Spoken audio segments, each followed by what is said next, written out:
October, the end of the 22-23 ODAC season is fast approaching, and I thought this was a perfect opportunity to do a little roundup of the season, reflect on how it's gone, and I guess depending on how long I go on that, maybe talk a little bit about next season.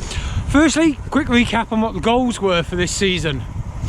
So in terms of points, I was looking to do Randonneur 5000 again, so that's 50 distance points, 50 AAA points.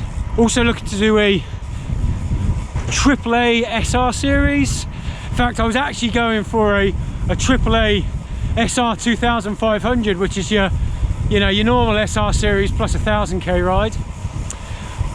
And I guess the two hardest ones I was trying to do this season was 2 concurrent RITYs, and again one of them to be a AAA.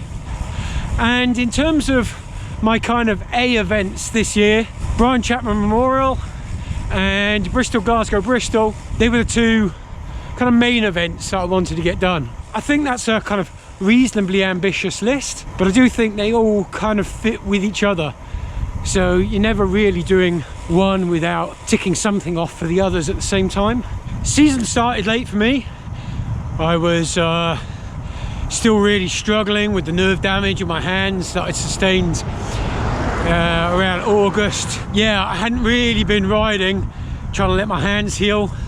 Fortunately, I was able to still get on the turbo and keep the legs ticking over, which meant that I didn't actually start really doing any ODACs until January. So once I finally did get going in January, it was all going really well. I was actually loving it. Legs felt really strong. I was just really enjoying my riding, cracking out at least two ODACs a month, doing a lot of hilly stuff, working towards points in a very consistent manner, and loving life on the bike, really. So I think that had quite a lot to do with, though, the single biggest change I made in my approach to ODACing this year, which was a change to my kind of nutrition and on the bike fueling. So for no particular reason, I decided to give liquid carbs a go. I've always ridden with electrolytes, and I just thought I'll give this a go. And to be honest, it's kind of rocked my world. I wasn't replacing solid food with liquid food. I was just having it in addition to. So in short, just eating more. And I mean, I really noticed the difference almost straight away. First ODACs I did of the year, Bath or Bust, an extremely cold one out of Cardiff. I mean, geez, I've literally never had the tops of my bottles freeze before. Yeah, really noticed how in the second half of the ride, how strong I felt. In fact, probably stronger than the first half.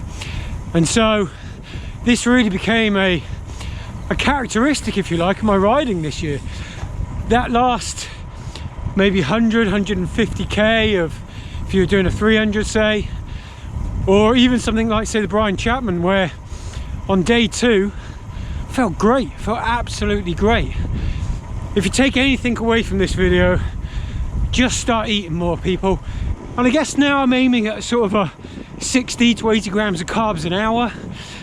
So then we got to BCM in what would that have been, May, I think, and got that done. Obviously that's a AAA 600. That was my AAA SR series done nice and early. Some typically excellent organisation by Will and his team. Happy to see that Will's organising it again next year, and I'm already signed up for that. And actually he's got some interesting options for next year.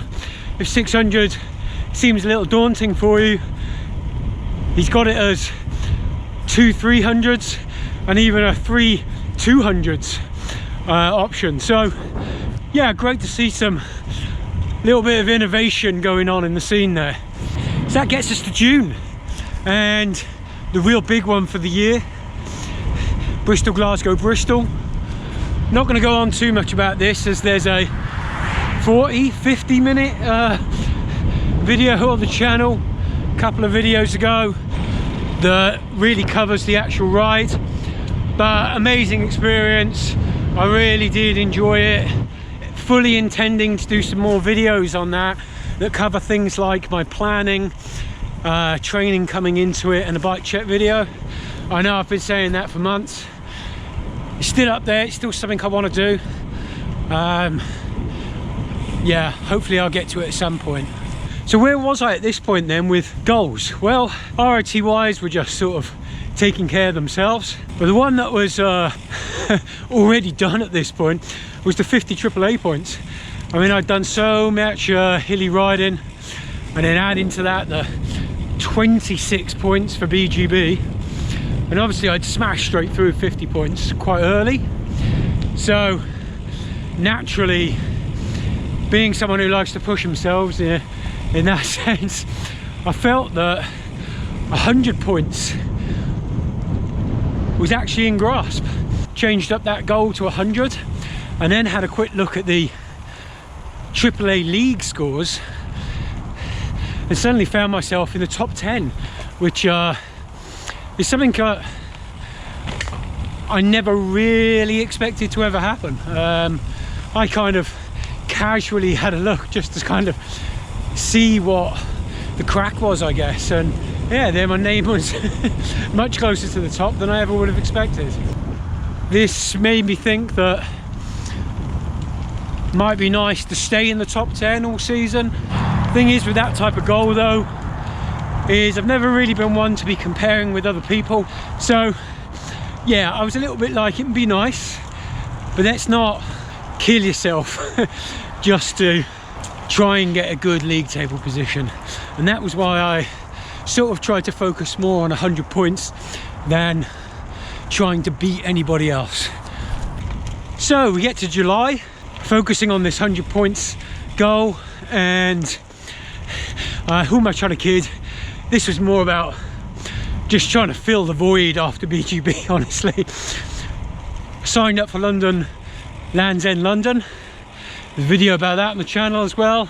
And unfortunately, that's where the season really started going downhill.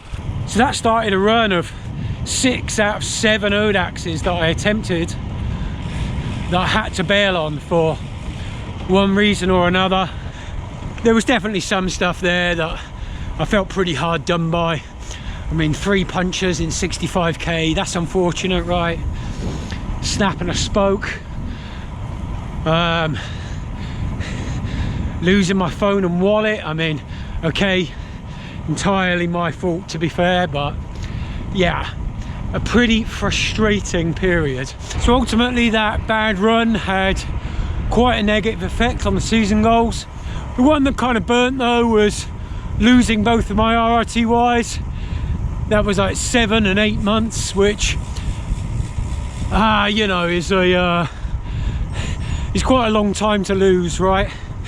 But never mind, ultimately we're doing these things because it's a fun little challenge for yourself, and whether you hit it or not, you know, as long as you're enjoying the riding, that's the important thing, I think. That gets us up to the end of September, where I finally sort of broke the bad run. Did Beyond the Dyke, which is a local one to the Midlands, run by Beacon CC, which is quite a long-standing club in the Midlands. Got through that one nicely. It was quite a relief. Restarted an RITY, but that also got me to 50 points for the season. So now we're into October. I've done one in October already. I think I'm going to do one more before, probably next weekend. So I think I'm going to end on